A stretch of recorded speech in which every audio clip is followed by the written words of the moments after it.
Les pneus pour les camions de construction et miniers sont vraiment de format gigantesque. Leur diamètre peut atteindre 2 fois la taille d'un humain et ils peuvent peser des milliers de kilogrammes. La valeur d'un seul de ces pneus peut équivaloir celle d'une berline familiale.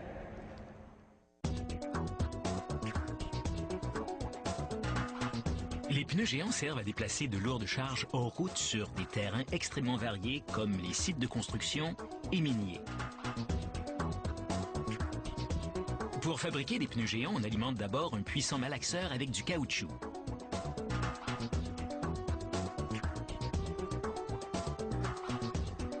On ajoute du soufre et des antioxydants pour améliorer la durabilité du caoutchouc, ainsi que des morceaux de pneus usés recyclés. Des ouvriers envoient ensuite du noir de carbone en quantité mesurée dans le mélange par le haut du malaxeur. C'est un sous-produit du pétrole qui contribue à lier le mélange. Le malaxage produit de la chaleur qui ramollit le caoutchouc, le rendant pâteux. La pâte caoutchoutée tombe entre des rouleaux qui l'aplatissent en une feuille. Ce procédé est le malaxage. Le caoutchouc en feuille est coupé et repassé dans la machine plusieurs fois. Ce malaxage répété pétrit le caoutchouc pour lui donner la bonne consistance.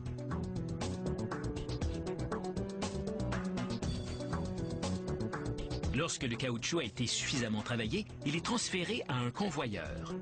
Une roulette passe sur la feuille pour y imprimer la date et le numéro d'identification. La feuille plonge ensuite dans une cuve d'eau savonneuse et, à la sortie, tombe sur des crochets qui l'acheminent à travers un séchoir. Un résidu savonneux demeure et empêche les couches de coller ensemble en attendant la suite du traitement. Le numéro d'identification est inscrit sur un échantillon du caoutchouc. Le lot de fabrication sera identifié à l'aide de ce numéro. C'est le moment de procéder à quelques essais.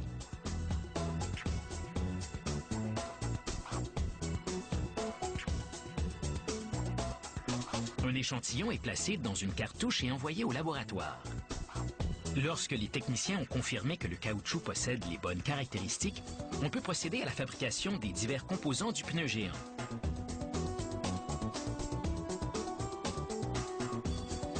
Au poste suivant, des douzaines de câbles métalliques se déroulent dans une machine. Chaque câble est fait de nombreux fils d'acier et chaque fil est laitonné. Ces câbles métalliques serviront à renforcer le caoutchouc traité. Les câbles entrent dans une extrudeuse. Elle broie et chauffe une partie du caoutchouc traité, puis l'applique autour des câbles pour les revêtir. On obtient ainsi du caoutchouc ceinturé d'acier.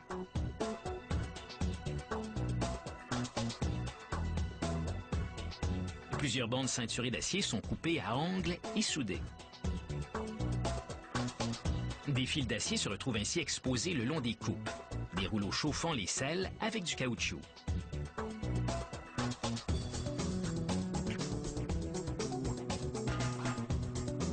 Le caoutchouc ceinturé d'acier rendra les pneus plus résistants à la perforation.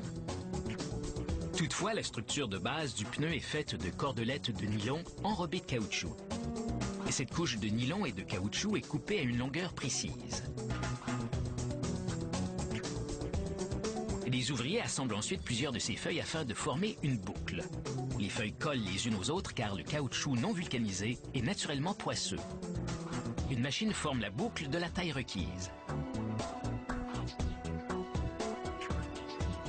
Les ouvriers ajoutent des couches de nylon et de caoutchouc pour former une carcasse diagonale renforcée.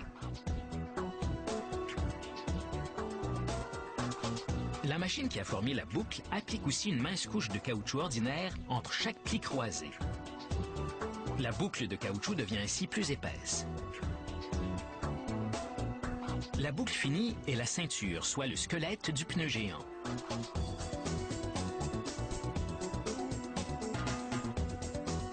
Elle est soulevée par un chariot et acheminée au prochain poste.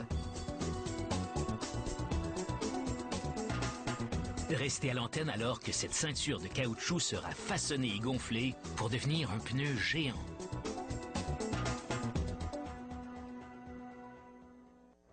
Pour Pour fabriquer un pneu de cette taille, il faut parfois plus de 24 heures. C'est surtout le procédé de vulcanisation qui est long. On ne parle pas ici de production de masse, mais plutôt de production massive. Par conséquent, les usines qui produisent ces pneus ne peuvent en fabriquer que quelques-uns chaque jour.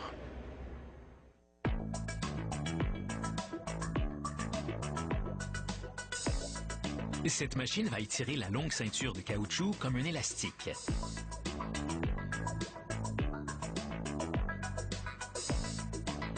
Elle pivote et ses nombreux rouleaux se déploient et tournent afin de transférer la ceinture sur un tambour rotatif. Pendant que le tambour tourne à vitesse constante, la machine pompe de l'air autour des rouleaux afin de faciliter le transfert.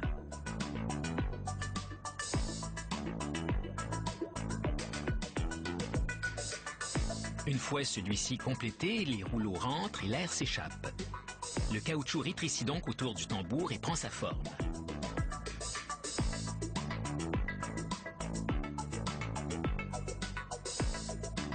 Un disque rotatif replie l'excédent au centre. La ceinture de caoutchouc géante a maintenant la forme de base d'un pneu. Une autre machine enduit ensuite de nombreuses tringles d'acier de caoutchouc afin de créer des bandes d'acier caoutchouté. Ce matériau servira à fabriquer les talons, la partie de l'enveloppe du pneu qui en assure l'accrochage sur la jante. L'acier caoutchouté est enroulé autour d'une roue métallique jusqu'à 20 fois pour former le talon.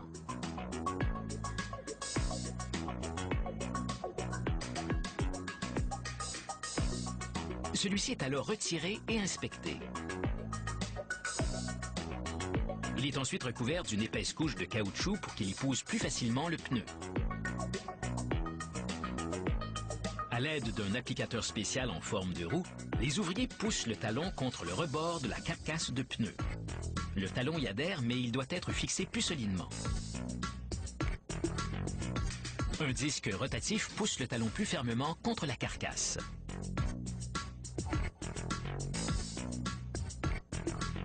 L'assembleur prend alors l'excédent de caoutchouc du pneu, le replie et l'enroule autour du talon à la seule force de ses bras.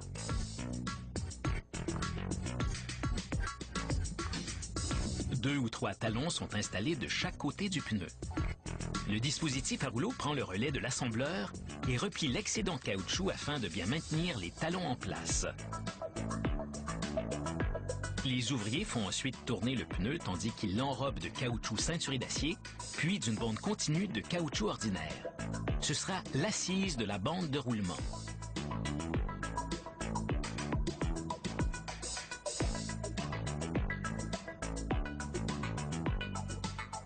L'assembleur place ensuite un épais morceau de caoutchouc ordinaire autour du revêtement extérieur. C'est le flanc du pneu. Le disque rotatif pousse le flanc contre le pneu. Celui-ci est alors prêt à passer à l'étape suivante. À ce poste, une énorme vessie en caoutchouc se gonfle et se dégonfle, tandis qu'on la vaporise d'un enduit anti-adhésif. Cette vessie sera la composante interne d'un moule.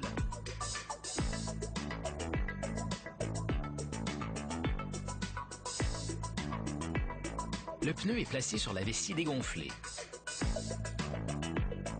On y injecte de la vapeur pour le dilater.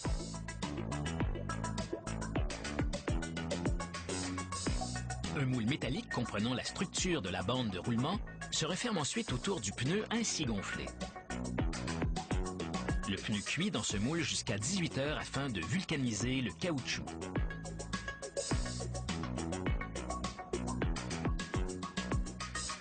Le pneu géant ressort du moule avec sa semelle.